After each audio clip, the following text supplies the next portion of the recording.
দেখো 400 বছরে ইংরেজি মাসের 29 তারিখ কটি পড়বে? হ্যাঁ, 400 বছরে ইংরেজি মাসের 29 তারিখ কটি পড়বে? আমি এখানে একটি ব্যাখ্যা বলবো, পারলে তোমরা খাতায় লিখে নাও এবং মনে মনে মুখস্থ রেখে দাও।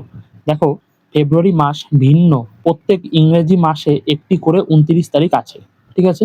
তাই 29 তারিখ। এবার সুতরাং প্রতি বছরে 11টি করে 29 তারিখ থাকবে। তাছাড়া যে বছর লিপ ইয়ার হয় সে বছর ফেব্রুয়ারি মাসেও 29 তারিখ থাকে। অর্থাৎ 400 বছরে লিপ ইয়ারের সংখ্যা হয় 97টি। তাহলে এখানে আমি কিভাবে ক্যালকুলেশন করব? দেখো, মাসের 29 তারিখ, মাসের 29 তারিখ 400 বছরের মধ্যে পাওয়া যাবে। 400 বছরের মধ্যে পাওয়া যাবে,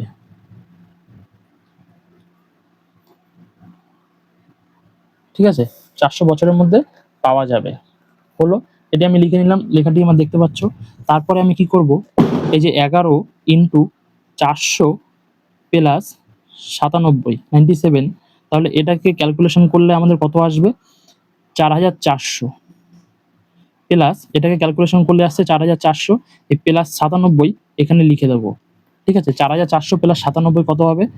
4497, ঠিক আছে? 4497, এটি কিন্তু বার আসবে, ঠিক আছে? 4497 বার, ঠিক আছে? দেখে নাও একবার অঙ্কটি, আমি ভালো করে দেখিয়ে দিচ্ছি অঙ্কটা, ঠিক আছে? আরেকবার চাইলে তোমরা বুঝতে পারো, আরেকবার ভিডিওটি চালিয়ে দেখে নাও, ঠিক আছে? থ্যাংকস ফর ওয়াচিং, ধন্যবাদ।